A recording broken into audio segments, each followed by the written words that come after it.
Hi everyone, this is Vidisha and welcome back to my channel.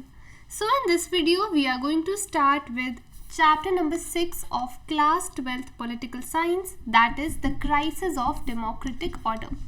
Alright, so बहुत important chapter है and पूरा chapter I have covered through handwritten notes, so make sure कि आप पूरी video देखो ताकि पूरे chapter का जो concept है, पूरी जो timeline है वो आपको clear हो जाए.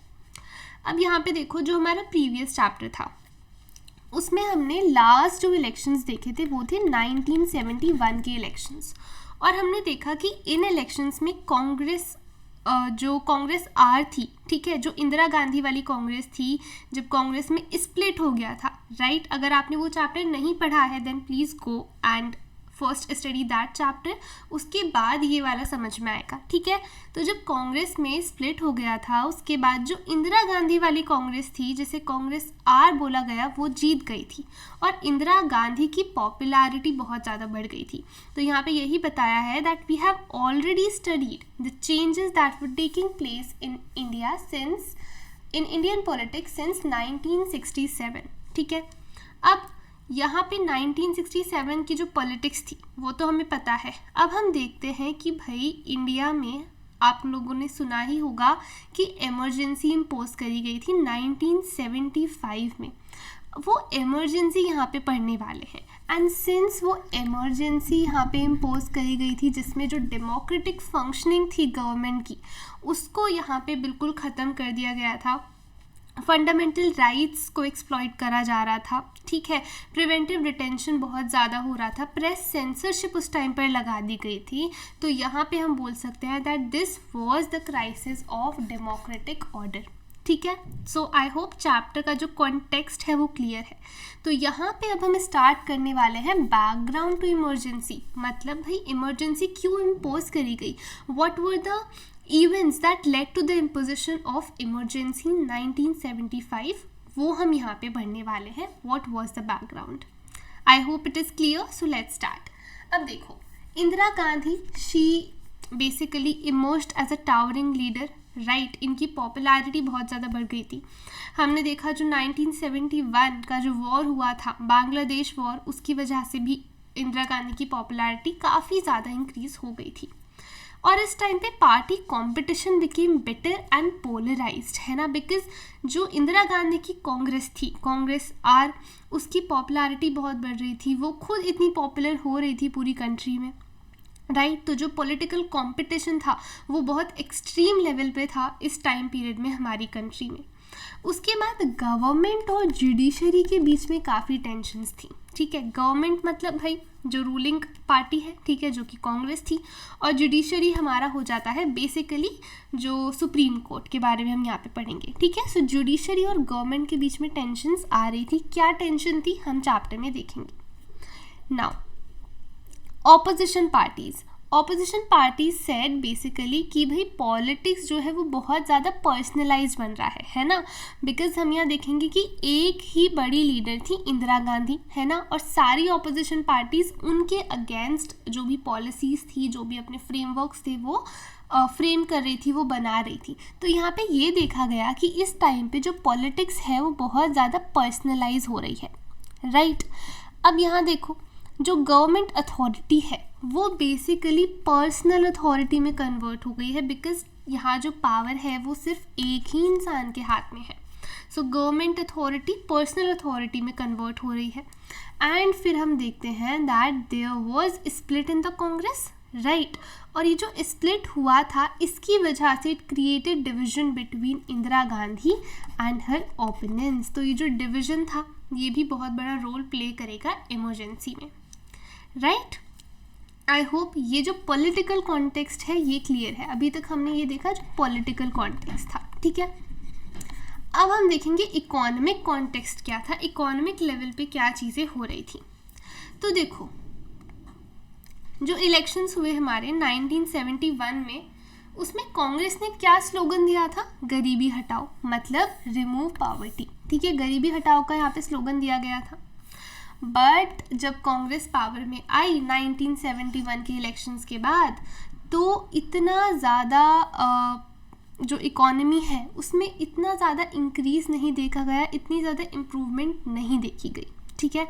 सो economic condition did not improve much even after 1971, right. अब क्या क्या क्राइसिस थे, तो भाई यहाँ देखो, सबसे पहले हमारा आता है बांग्लादेश क्राइसिस, ठीक। यहाँ पे जब 1971 का बांग्लादेश वॉर हुआ था तो around 8 million people came into India from East Pakistan. East Pakistan आज क्या है, बांग्लादेश है। उसके बाद there was war with Pakistan, और इन वॉर के बाद क्या हुआ ना, US government stopped all aid to India. जो यूएस गवर्नमेंट इंडिया को एड प्रोवाइड कर रही थी, उसे हम बोल सकते हैं इकोनॉमिक एड जो प्रोवाइड कर रही थी, वो बिल्कुल स्टॉप कर दिया। तो ऑब्वियसली और ज़्यादा डेप्रिसिएशन आ रहा था इंडिया में।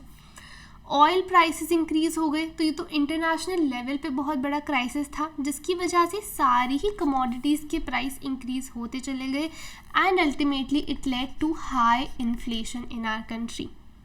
इंडस्ट्रियल ग्रोथ बहुत लो थी, अनएम्प्लॉयमेंट बहुत हाई था, गवर्नमेंट जो एम्प्लॉयज़ हैं उनको सैलरी नहीं मिल रही थी, है ना, बिकॉज गवर्नमेंट के पास ही पैसा नहीं है तो वो एम्प्लॉयज़ को क्या सैलरी देगी। इसके अलावा मॉनसून फेल्ड, ठीक है, बारिश अच्छे से नहीं हुई थी, तो एग्रीकल्चरल प्रोडक्टिविटी डिक्लाइन हुई, जिसकी वजह से फूड शॉर्टेज होने लगी, है ना। एंड जो नॉन कांग्रेस पार्टीज़ थी, यहाँ पे उन्हें एक स्टैंड मिल जाता है। सो ये क्या कर रही थी, दे वर ऑर्गेनाइजिंग प्रोटेस्ट्स, ठीक है, ये लोगों को ऑर्गेनाइज कर रही थी।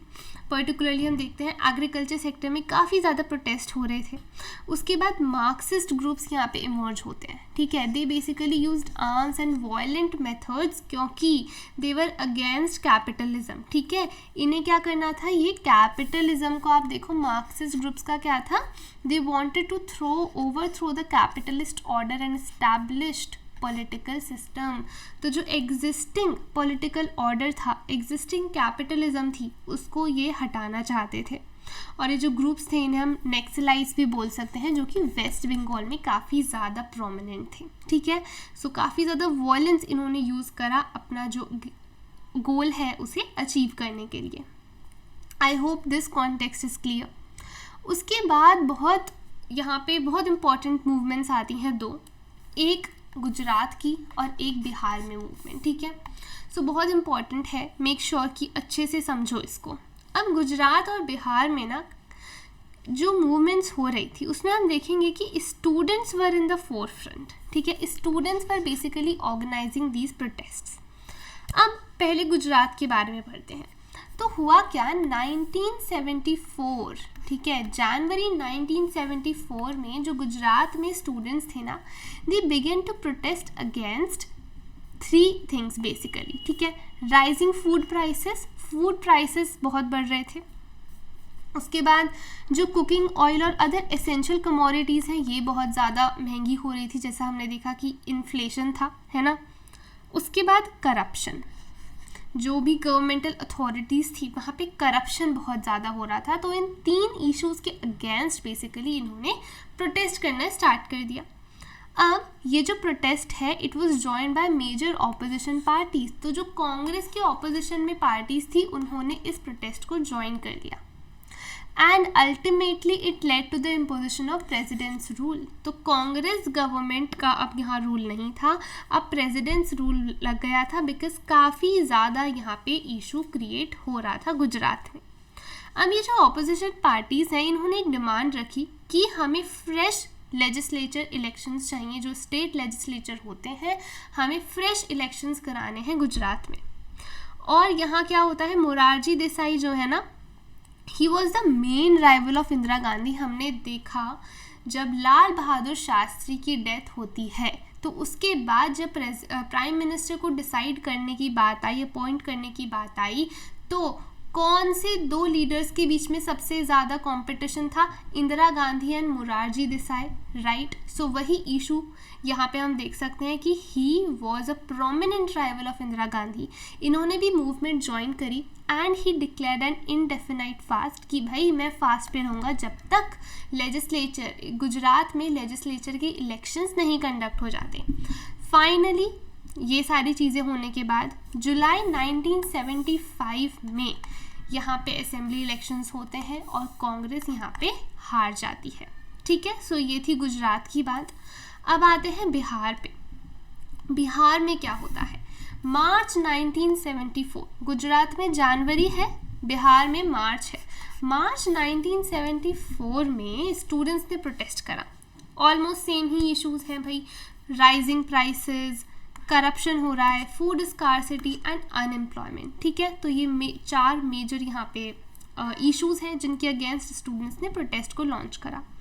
वहाँ पे मोरारजी देसाई मेजर लीडर थे, यहाँ पे जयप्रकाश नारायण मेजर लीडर है। सो मेक श्योर कि आप ये याद रखो बिकॉज MCQs में आ सकता है। ठीक है, तो यहाँ पे जयप्रकाश नारायण ने मूवमेंट ज्वाइन करी। ठीक है, और ये जो अब मूवमेंट है, ये जो प्रोटेस्ट है, it basically acquired a national appeal. मतलब बिकॉज जयप्रकाश नारायण का क्या था कि मुझे ये मूवमेंट सिर्फ और सिर्फ बिहार तक लिमिटेड नहीं रखनी, मुझे ये मूवमेंट नेशनल लेवल तक लेकर जानी है। ठीक है, नाउ जैसे कि वहाँ पे डिमांड आई थी कि हमें फिर से स्टेट इलेक्शन कराने हैं, यहाँ पे डिमांड आती है कि भाई कांग्रेस को बिहार से डिसमिस कर दिया जाए। ठीक है, एंड जयप्रकाश नारायण ने एक टोटल रिवोल्यूशन का आइडिया दिया कि भाई टोटल रिवोल्यूशन हम क्यों करना चाह रहे हैं, because we want to establish a true democracy, because they believed कि भाई कांग्रेस के अंडर डेमोक्रेटिक ऑर्डर मेंटेन नहीं है। Got it. सो यहाँ पे इन्होंने वो टोटल रिवोल्यूशन का एक कंसेप्ट दिया कि social, economic and political spheres में हमें रिवोल्यूशन करना है and we want to establish true democracy. I hope it is clear. अब ये जो डिमांड थी कि कांग्रेस को डिसमिस कर दिया जाए, तो भाई गवर्नमेंट ने रिफ्यूज़ कर दी। ठीक है, गवर्नमेंट ने रिफ्यूज़ कर दिया कि भाई हम रिज़ाइन नहीं करेंगे। इसके बाद जैसा देखा कि JP नारायण को ये बेसिकली ये चाहते थे कि मूवमेंट को other parts of the country में भी स्प्रेड करा जाए, सिर्फ बिहार तक लिमिटेड ना रखा जाए, है ना। तो ये एक यहाँ पे पॉइंट आता है। उसके बाद जो रेलवे एम्प्लॉयज़ थे ना, उन्होंने भी नेशन वाइड स्ट्राइक्स लॉन्च कर दी इस टाइम पे। उसके बाद देखो कैसे इश्यूज बढ़ते जा रहे हैं। 1975 में जयप्रकाश नारायण बेसिकली इन्होंने लीड करा peoples March two parliament. So parliament तक इन लोगों ने मार्च करा। ठीक है, एंड ये जो मार्च है ना, this was one of the largest political rallies ever held in the capital मतलब दिल्ली, है ना। पार्लियामेंट कहाँ है? दिल्ली में ही तो है। I hope it's clear. तो ये आप देखो इश्यूज कैसे कैसे बढ़ते जा रहे हैं कि गवर्नमेंट ने रिफ्यूज़ करा, फिर रेलवे स्ट्राइक हुई, उसके बाद मार्च टू द पार्लियामेंट हुआ। और ये जो मूवमेंट है ना, it was supported by various non Congress opposition parties, जैसे कि भारतीय जनसंघ कांग्रेस ओ, भारतीय लोकदल कांग्रेस ओ, है ना, जिसमें इंदिरा गांधी के राइवल्स, जो कि सिंडिकेट हम बोल सकते हैं मेजरली। ठीक है, सिंडिकेट नहीं पता then please watch the explanation video of the previous chapter. ठीक है, भारतीय लोकदल एंड सोशलिस्ट पार्टीज़। तो यहाँ पे आप देखो ये सारी ऑपोजिशन पार्टीज थी जिन्होंने इस मूवमेंट को सपोर्ट करा। और यहाँ पे बहुत इंपॉर्टेंट चीज़ है कि they basically saw Jayaprakash Narayan as an alternative to Indira Gandhi, कि ये इंदिरा गांधी के ऑल्टरनेटिव में जयप्रकाश नारायण को देखते थे। इतना ज़्यादा कैरिज्मेटिक लीडर उनको यहाँ पे माना जा रहा था। Now both Bihar and Gujarat protest, यहाँ पे देखो ये बोला गया कि ये जो गुजरात और बिहार में प्रोटेस्ट हो रहे हैं ना, they were anti Congress and against Indira Gandhi basically. ठीक है, ये जो प्रोटेस्ट है स्टूडेंट्स ने तो स्टार्ट करे कि इतने सारे इश्यूज हैं, इन्फ्लेशन है, करप्शन है, अनएम्प्लॉयमेंट है, बट धीरे धीरे जैसे जैसे मोरारजी देसाई ने ज्वाइन करा गुजरात में और जयप्रकाश नारायण ने ज्वाइन करा बिहार में, तो यहाँ पे एक पॉलिटिकल कैरेक्टर आ जाता है और ये मूवमेंट क्या बन जाती है? Anti Congress and particularly anti Indira Gandhi, against Indira Gandhi. ठीक है, सो इंदिरा गांधी ने बोला कि ये जो मूवमेंट है इन्हें हम पॉलिटिकल मूवमेंट नहीं है ये all over, these are basically movements in personal opposition to her. ठीक है, पर्सनली क्या है? मोरारजी देसाई, जयप्रकाश नारायण दोनों ही इंदिरा गांधी के राइवल्स हैं। तो यहाँ इंदिरा गांधी ने डिक्लेयर करा कि ये जो मूवमेंट है they are in opposition to her. ठीक है, so this was the overall context जो अभी तक यहाँ पे चल रहा है। अब जैसा हमने देखा कि जुडिशरी के साथ कन्फ्लिक्ट था and it is one of the major cause of emergency, ठीक है, आप देखोगे यहीं से अभी इमरजेंसी इस्टेब्लिश होगी, इमरजेंसी इम्पोज करी जाएगी 1975 में। लेट्स सी, अब जो गवर्नमेंट है और जो जुडिशरी है उनके बीच में ना दो इश्यूज, तीन बेसिकली यहाँ पे इश्यूज इमर्ज होते हैं, ठीक है, कितने, 3 इश्यूज। कौन से इश्यूज हैं? अब यहाँ देखो, पार्लियामेंट मतलब गवर्नमेंट बोलती है कि पार्लियामेंट अबराइज द फंडामेंटल राइट्स, क्या जो पार्लियामेंट है वो फंडामेंटल राइट्स के अगेंस्ट कुछ कर सकता है? कोर्ट ने बोला नहीं कर सकता। उसके बाद बोला कि क्या पार्लियामेंट फंडामेंटल राइट्स में जो वो इम्पॉर्टेंट पार्ट है राइट टू प्रॉपर्टी, क्या उसको कर्टेल कर सकता है बाय मेकिंग एन अमेंडमेंट बना के तो एटलीस्ट कर ही सकता होगा राइट टू प्रॉपर्टी को कर्टेल। बट यहाँ भी जो जुडिशरी है वो क्या बोलती है कि पार्लियामेंट कॉन्स्टिट्यूशन को अमेंड नहीं कर सकता, ठीक है। फिर यहाँ देखो, पार्लियामेंट ने बोला कि भाई जो पार्लियामेंट है वो अमेंड कर सकता है कॉन्स्टिट्यूशन को थ्रू एन अमेंडमेंट, वो फंडामेंटल राइट्स को कर्टेल कर सकता है टू बेसिकली डीपीएसपी को यहाँ पे प्रोविजन में लाने के लिए, डीपीएसपी को अप्लाई करने के लिए, ठीक है। डीपीएसपी क्या है? Directive principles of state policy, ठीक है। सो इनको इम्प्लीमेंट करने के लिए जो पार्लियामेंट है वो अमेंडमेंट के थ्रू फंडामेंटल राइट्स को कर्टेल कर सकता है। यहाँ पे भी कोर्ट ने रिजेक्ट कर दिया। तो आप देखोगे ये 3 इश्यूज़ हैं जो कि पार्लियामेंट और गवर्नमेंट के बीच में यहाँ पे इमर्ज हुए, ठीक है। अब यहाँ पे क्या होता है कि ये तो जो 3 इश्यूज़ हैं दे वर फाइनली कर्टेल्ड, इन 3 इश्यूज़ को ख़त्म करा गया with the famous Kesavananda Bharati case.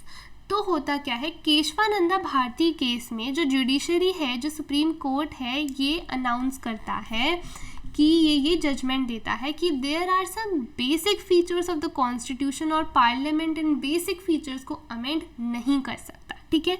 तो ये यहाँ पे जजमेंट आती है सुप्रीम कोर्ट की केशवानंदा भारती केस में। और फिर ऑब्वियसली आप देखो, एक जब ये लाइन बोल दी कि कॉन्स्टिट्यूशन के कुछ बेसिक फीचर्स हैं और जो पार्लियामेंट है वो ये कॉन्स्टिट्यूशन के फीचर्स को अमेंड नहीं कर सकता, इनको नहीं बदल सकता, तो अल्टीमेटली ये जो 3 इश्यूज़ हैं ये यहीं पे कर्टेल हो जाते हैं।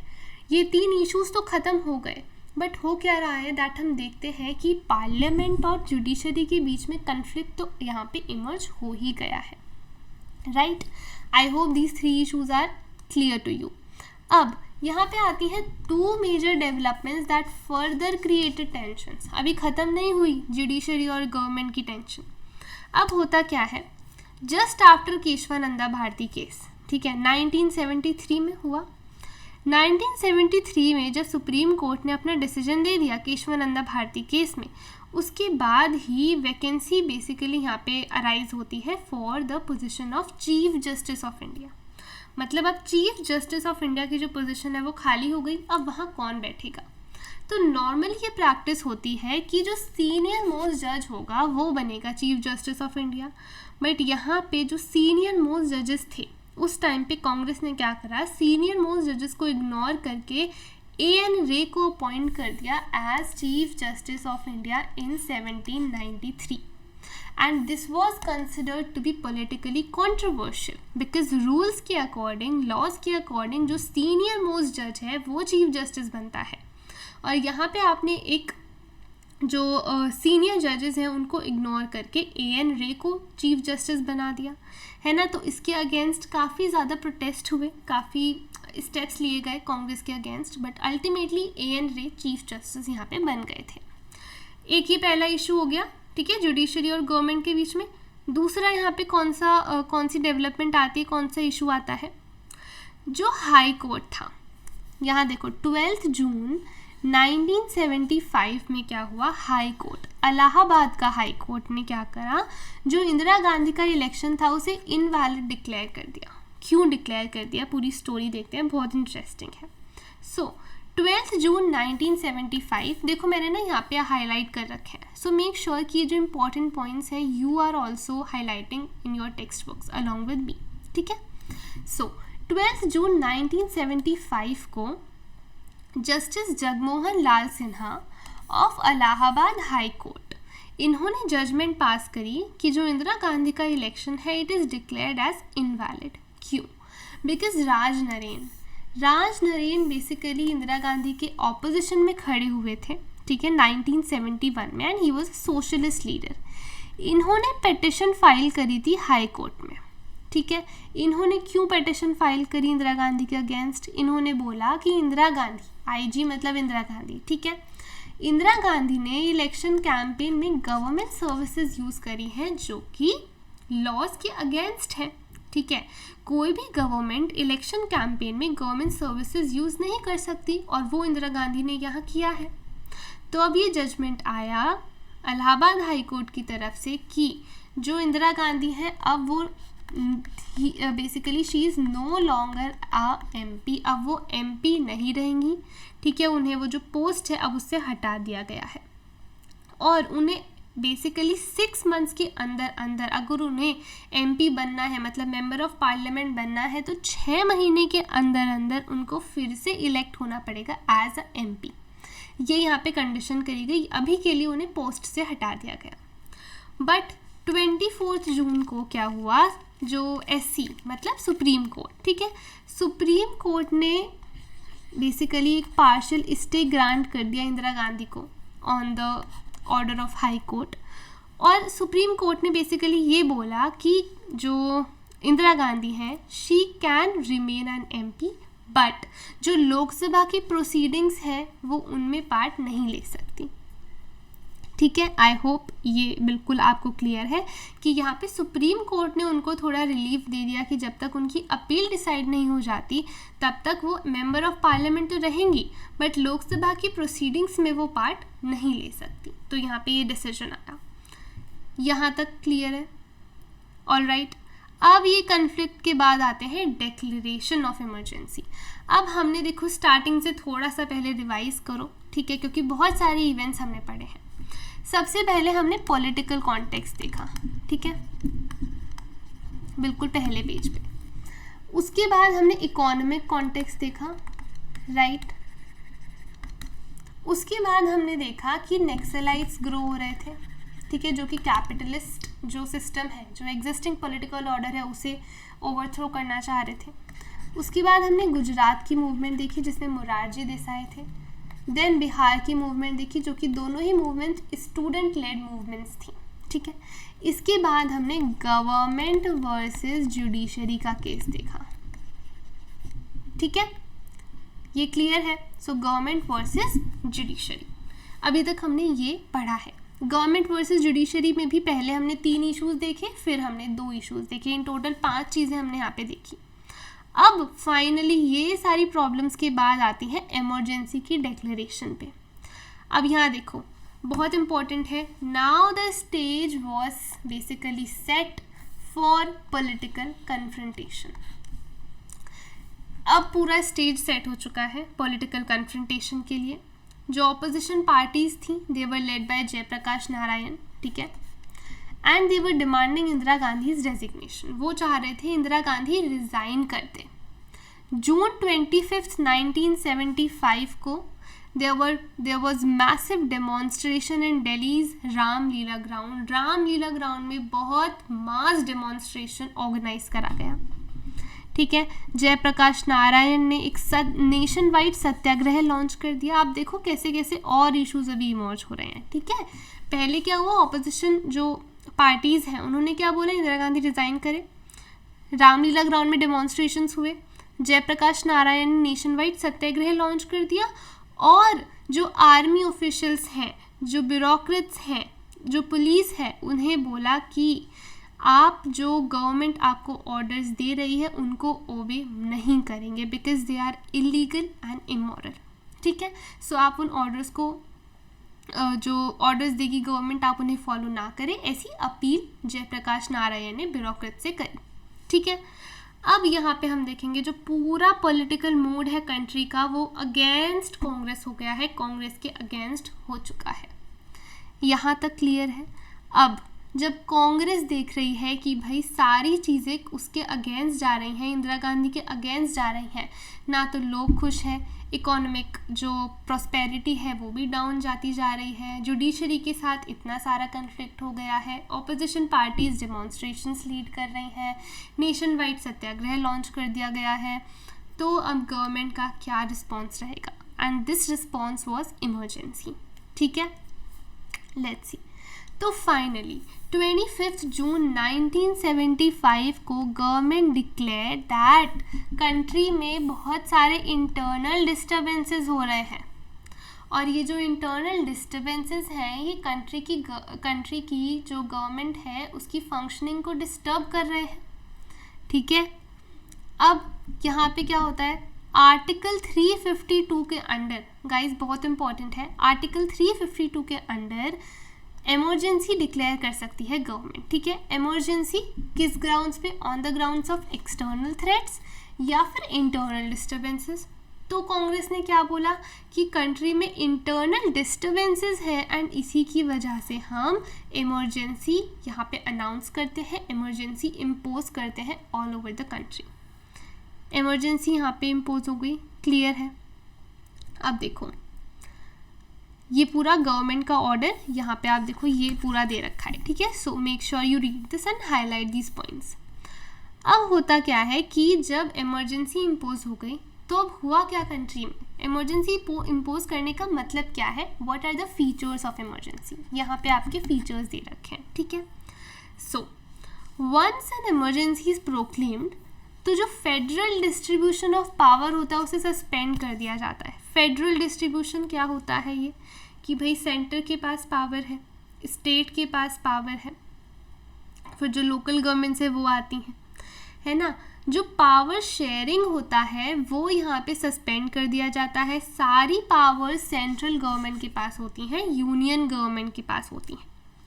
एंड इस जो सिचुएशन है ऐसे में गवर्नमेंट जो है वो फंडामेंटल राइट्स को भी कर्टेल कर सकती है, उनको भी यहाँ पे एक्सप्लॉइट कर सकती है गवर्नमेंट फंडामेंटल राइट्स को। ठीक है, और जो नॉर्मल डेमोक्रेटिक पॉलिटिक्स होता है वो भी यहाँ पे सस्पेंडेड रहता है। जैसा स्टार्टिंग में बताया था ना, बिल्कुल कि जो डेमोक्रेटिक फंक्शनिंग होती है वो भी बिल्कुल ख़त्म कर दी जाती है। एक तरह से सारी पावर सिर्फ और सिर्फ जो सेंट्रल गवर्नमेंट है उसके हाथ में आ जाती है। अब स्टोरी देखते हैं, बहुत इंटरेस्टिंग है। देखो ये कैसे इमरजेंसी प्रोक्लेम करी गई। तो 25 जून 1975 की रात को प्राइम मिनिस्टर इंदिरा गांधी ने इमरजेंसी के बारे में बताया। प्रेसिडेंट फखरुद्दीन अली अहमद को बोला कि लेट अस इम्प्लीमेंट, मतलब एक रिकमेंडेशन दी कि हमें ऐसा करना चाहिए, इमरजेंसी इम्पोज करनी चाहिए। और बिल्कुल तुरंत ही जो प्रेसिडेंट थे फखरुद्दीन अली अहमद, उन्होंने इमरजेंसी प्रोक्लेम कर दी।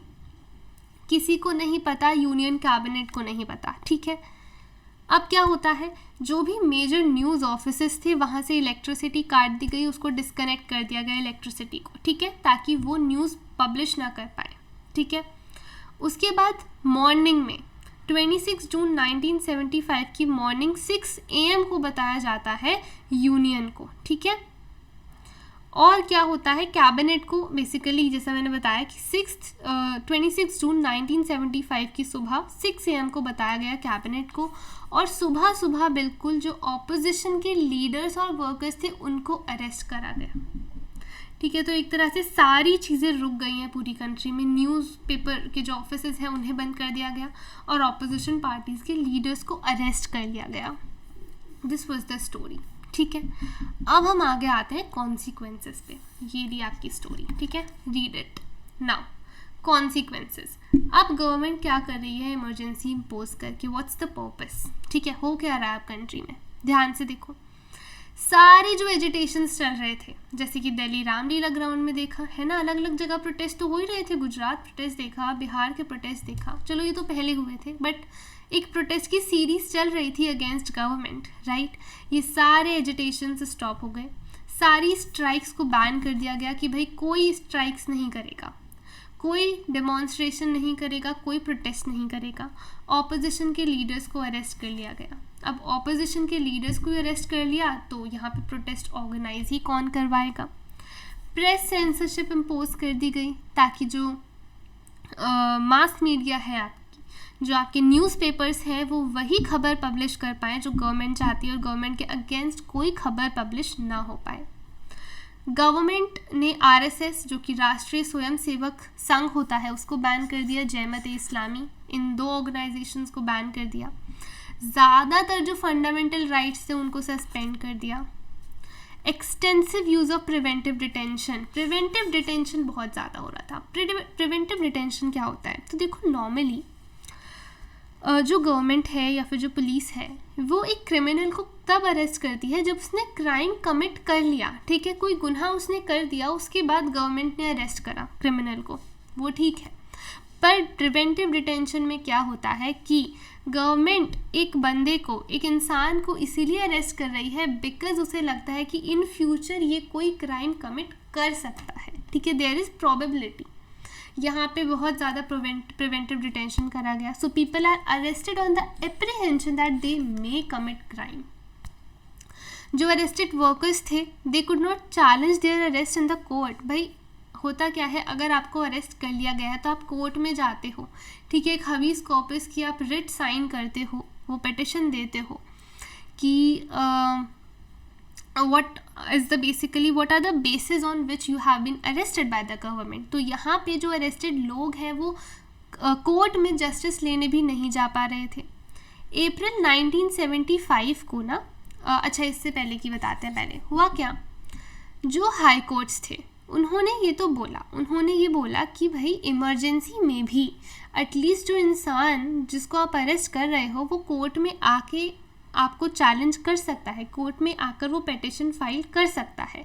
बट अप्रैल 1975 में सुप्रीम कोर्ट ने बोला कि भाई नहीं, इमरजेंसी जब है तो सारी चीज़ें गवर्नमेंट के हाथ में होती हैं और कोई अरेस्टेड इंसान वो कोई जस्टिस के लिए उसका जो अरेस्ट हुआ है उसको चैलेंज करने के लिए कोर्ट में नहीं आ सकता। So supreme court ruled in favour of government.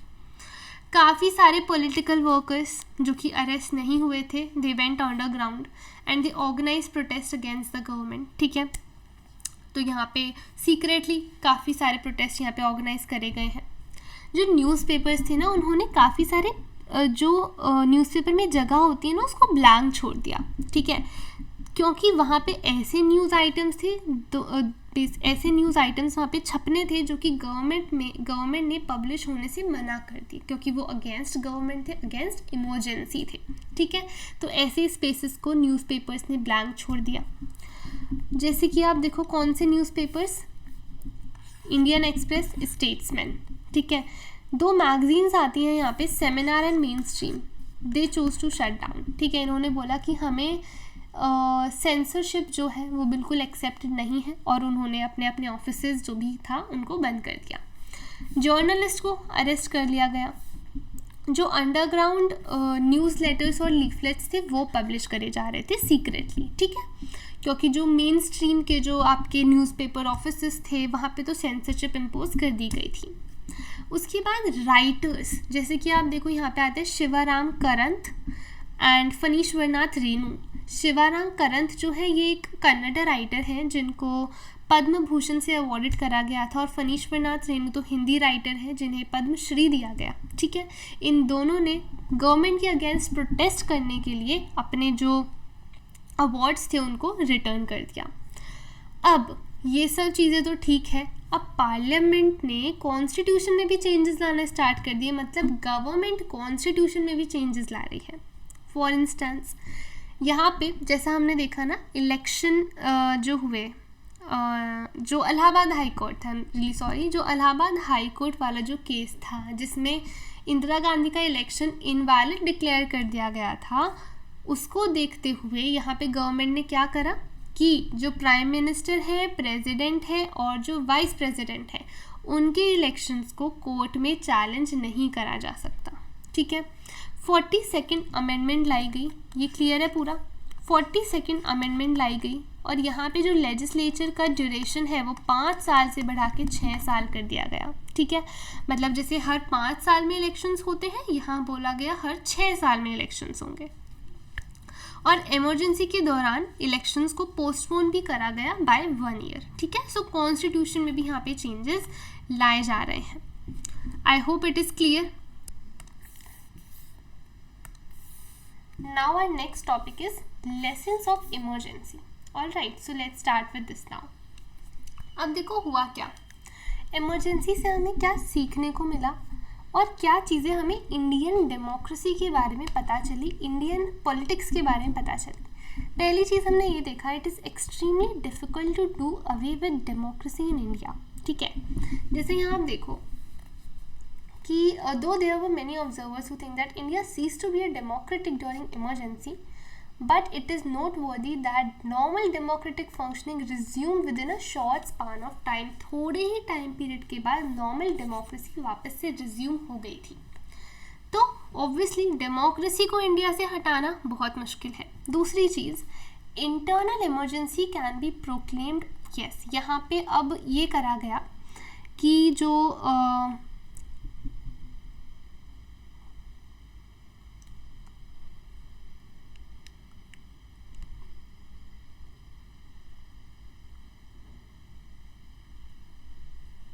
अब यहाँ पे ये एक करेक्शन लाई गई कि जो इंटरनल इमरजेंसी है वो तभी प्रोक्लेम करी जाएगी, वो तभी इम्पोज करी जाएगी जब आर्म रिबेलियन होगा and advice to the president to proclaim emergency should be given in return to the union cabinet. जैसा हमने यहाँ देखा कि भाई यूनियन कैबिनेट को इमरजेंसी लगने के बाद, अप्लाई होने के बाद पता चल रहा है कि इमरजेंसी लगा दी गई है पूरी कंट्री में। तो यहाँ ये बोला गया कि प्राइम मिनिस्टर, प्रेसिडेंट आपस में ही कुछ नहीं कर सकते। प्रेसिडेंट को आपको लिखित में देना पड़ेगा यूनियन कैबिनेट को कि आप प्रेसिडेंट को एक अपील कर रहे हैं इमरजेंसी इम्पोज करने के लिए, और इमरजेंसी तभी इम्पोज करी जाएगी इंटरनल थ्रेट्स के बेसिस पर जब कोई आर्म्ड रिबेलियन हुआ होगा।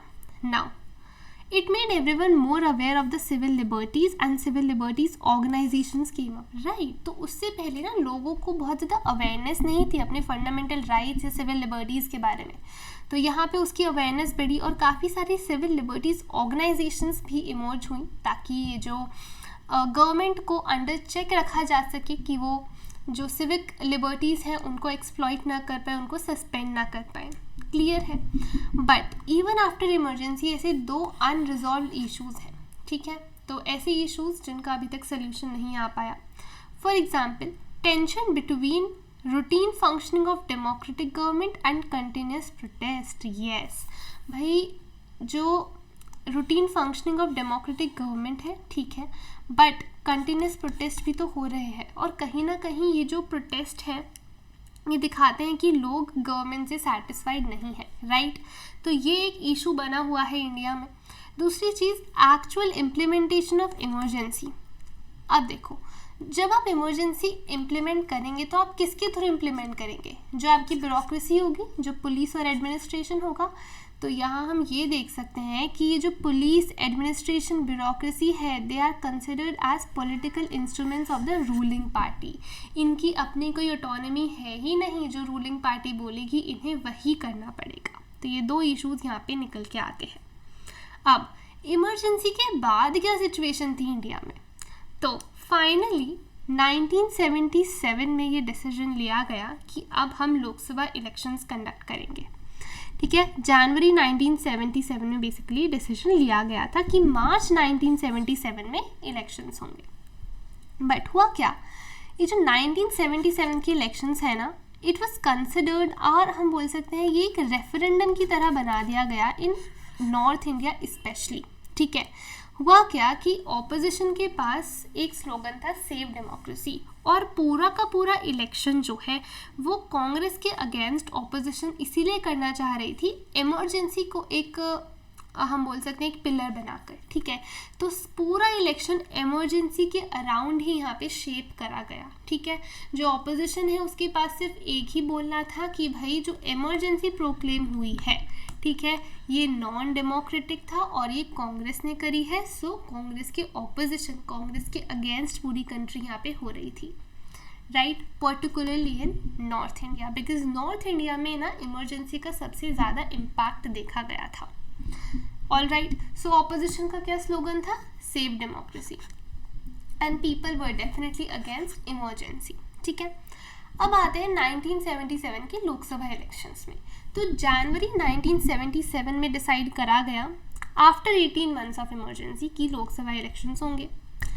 जो भी लीडर्स थे, जो भी एक्टिविस्ट थे जिनको अरेस्ट करा गया, उनको जेल से रिलीज़ कर दिया गया, उनको छोड़ दिया गया। और इलेक्शंस कब होने थे? मार्च 1977 में।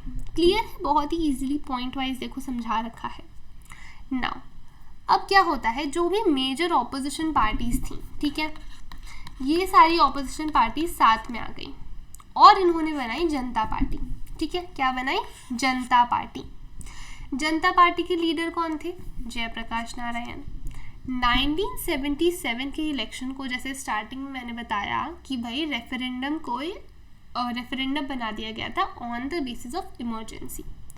तो जो ऑपोजिशन था उसका फोकस यही था कि जो रूलर है, ठीक है, जो रूलिंग पार्टी है उसका नॉन डेमोक्रेटिक कैरेक्टर, कि जो रूलिंग पार्टी है उसने तो आपकी डेमोक्रेसी ही सस्पेंड कर दी थी। ठीक है, सो यही एक इनका मेन पिलर था to make the public against Congress party और इंदिरा गांधी। ठीक है, now Jayaprakash Narayan became a popular symbol of preserving democracy. इनको जैसे स्टार्टिंग में देखा था ना कि इंदिरा गांधी के ऑल्टरनेटिव में इनको देखा जा रहा था, सिमिलरली यहाँ पे भी है कि इनको देखा जा रहा था कि जयप्रकाश नारायण ऐसे इंसान हैं जो हमारी डेमोक्रेसी को वापस से प्रिजर्व कर सकते हैं।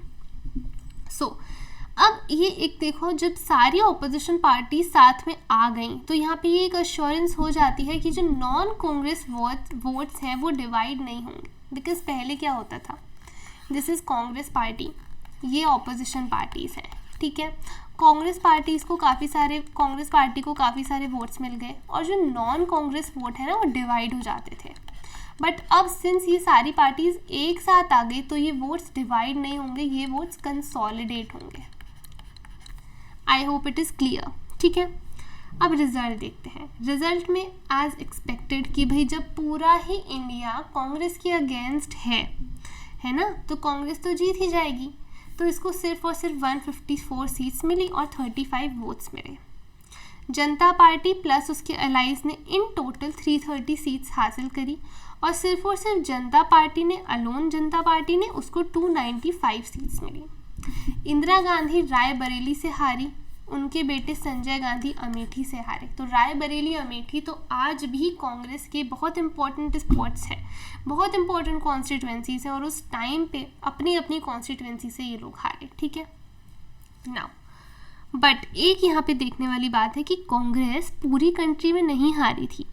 Maharashtra, Gujarat, Orissa and southern states, यहाँ पे देखा कि कांग्रेस की अच्छी बहुमत से यहाँ पे गवर्नमेंट बनी, सरकार बनी। ठीक है, तो यहाँ से ये पता लगा सकते हैं कि हुआ क्या था। हर स्टेट में इमरजेंसी का इम्पैक्ट इक्वली फेल्ट नहीं हुआ था। हर स्टेट में इमरजेंसी का जो बेसिकली इम्पैक्ट है वो एक जैसा नहीं था। नॉर्दर्न स्टेट्स में इमरजेंसी का ज़्यादा इम्पैक्ट फील करा गया। ठीक है, और यहाँ हम एक और इफेक्ट देखते हैं इमरजेंसी का कि जो मिडिल क्लास है वो अपना सपोर्ट अब विड्रॉ कर रही थी कांग्रेस से। ठीक है ना, जनता गवर्नमेंट। अब देखो, जब जनता गवर्नमेंट बनी, जनता पार्टी जीत गई। अब जब गवर्नमेंट बनाने की बात आई तो स्टिफ कंपटीशन है भाई 3 लोगों में। ठीक है, कि प्राइम मिनिस्टर कौन बनेगा। पहले इंसान है मोरारजी देसाई, चरण सिंह, जगजीवन राम। मोरारजी देसाई के बारे में हम सब जानते हैं, स्टार्टिंग से हम पढ़ते आए हैं। चरण सिंह भारतीय लोकदल के लीडर थे और जगजीवन राम यूपी के लीडर थे। ठीक है, farmers leader from UP. Now UP Uttar Pradesh. ठीक है, अब हुआ क्या, यहाँ पे गवर्नमेंट भाई वो जीत तो गई, पर जब गवर्नमेंट बनी ना तो जनता पार्टी एक साथ नहीं रह पाई। बिकॉज हम देखेंगे it is basically a consolidation of various parties. तो एक जैसे व्यूज़ नहीं थे सारी पार्टीज़ के, वो यूनाइटेड नहीं रह पाई। ऐसा क्यों? यहाँ पे ये बोला लोगों ने, जो स्कॉलर्स थे, जो क्रिटिक्स थे, कि जनता पार्टी के पास एक डायरेक्शन नहीं है, कोई पर्टिकुलर लीडरशिप नहीं है और एक कॉमन प्रोग्राम नहीं है। सारी पार्टीज़ की आइडियोलॉजीज अलग है, ठीक है। उन्होंने इलेक्शन सिर्फ और सिर्फ इस दम पर जीता, इमरजेंसी को एक पिलर बनाकर ये इलेक्शन जीता गया, ठीक है। ना तो उनके पास एक पॉजिटिव स्लोगन है, ना ही उनके पास अच्छा लीडर है, ना ही एक पर्टिकुलर डायरेक्शन है जिसमें उनका एक विजन क्लियर नहीं है कि इस डायरेक्शन में हमें काम करना है, ठीक है। सिर्फ और सिर्फ इमरजेंसी के अगेंस्ट ही थोड़ी एक गवर्नमेंट काम करेगी, है ना। काफ़ी सारी एरियाज़ होते हैं जहाँ पे गवर्नमेंट को काम करना होता है ना। इसकी वजह से होता है स्प्लिट, ठीक है। सो जनता पार्टी में भी स्प्लिट हो गया और government ultimately lost majority. However कुछ समय बाद एक दूसरी गवर्नमेंट बनी, जनता गवर्नमेंट ही बनी अंडर द लीडरशिप ऑफ चरण सिंह, बट इस टाइम कांग्रेस को सपोर्ट करना पड़ा। कांग्रेस के सपोर्ट से सरकार बनी, बट होता क्या है, कुछ टाइम बाद कांग्रेस ने अपना सपोर्ट विड्रॉ कर लिया और गवर्नमेंट फिर से गिर गई। और इसी की वजह से जनवरी 1980 में फिर से इलेक्शंस यहाँ पे कंडक्ट करने पड़ी लोकसभा, और इसमें कांग्रेस जीती 353 सीट्स में। तो यहाँ पे हम क्या देख सकते हैं, आप देखो ध्यान से, ये पूरा आपका स्टोरी है, ठीक है, इलेक्शंस की। तो यहाँ पे हम ये देख सकते हैं कि governments that are seen to be unstable and quarrelsome are severely punished by the voter. मतलब गवर्नमेंट स्टेबल होनी चाहिए। अगर आपकी गवर्नमेंट स्टेबल नहीं है तो आप पावर में नहीं रह सकते। एंड आई वुड सजेस्ट कि ये जो मैप है ना, इसको आप ध्यान से देखो। 1977 के इलेक्शंस हैं ये। जनता party, Indian national Congress, left parties and others, ठीक है। तो देखो ध्यान से देखना, जनता पार्टी का जो एरिया है वो ये है, दैट इज आपका नॉर्थ इंडिया, ठीक है। ओके, ये वाला एरिया, ठीक है, आपका जो नॉर्थ इंडिया है। और साउथ में आओगे तो कौन देखने को मिल रहा है आपको, कांग्रेस। मतलब इमरजेंसी का जो इम्पैक्ट है ना, वो सबसे ज़्यादा नॉर्थ में देखा गया, साउथ में इतना ज़्यादा नहीं देखा गया, ठीक है। तो ये जो एरिया है ये तो एक्वायर कर लिया जनता पार्टी ने, बट ना तो यहाँ पे जनता पार्टी है और ना ही साउथ में जनता पार्टी है। सो बहुत इंपॉर्टेंट एनालिसिस है ये। और आप देखो नॉर्थ ईस्ट में भी जनता दल है ही नहीं, या तो यहाँ पे कांग्रेस है या फिर ये अदर्स वाला आ जाता है, दूसरी कोई पार्टीज़ है, ठीक है। सो आप देखो कि बहुत इम्पॉर्टेंट बात है कि जनता पार्टी ने इलेक्शंस जो जीते 1977 के, वो सिर्फ इमरजेंसी के बल पर जीते, ठीक है। क्यों ऐसा बोल रहे हैं, बिकॉज जहाँ जहाँ इमरजेंसी का इम्पैक्ट सबसे ज़्यादा देखा गया नॉर्थ इंडियन स्टेट्स में, वहीं पे जनता पार्टी आई है, ठीक है। यहीं तो आई है जनता पार्टी, यहाँ पे इम्पैक्ट नहीं था तो यहाँ पे कांग्रेस ही है। आई होप इट इज़ क्लियर, ठीक है। So this was the last topic. Legacy वाला टॉपिक है, नॉट मच इम्पॉर्टेंट, ठीक है, you can just read it, बहुत इंपॉर्टेंट एज सच इसमें कुछ भी नहीं है। सो आई होप कि ये पूरा चैप्टर आपको क्लियर है। एंड गाइज बहुत इंपॉर्टेंट चैप्टर है ये, पहली बात, ठीक है। एंड आपको ये चैप्टर तभी समझ में आएगा जब वो जो टाइमलाइन है ना पूरी पॉलिटिक्स की, वो आपको क्लियर होगी, स्पेशली लास्ट चैप्टर से। तो अगर आपने वो वाली वीडियो नहीं देखी तो आप जाकर देखो, वो कंसेप्ट क्लियर करो, और कोई भी डाउट है तो कमेंट सेक्शन में आप लिखो, I will definitely reply. So I hope कि ये पूरा चैप्टर आपको अच्छा लगा, ठीक है। You like this video, and if you did then please hit the like button, subscribe to the channel and press the bell icon so that you can receive the updates of all my upcoming videos. Thanks for watching. See you in the next video. Till then, take care and bye bye.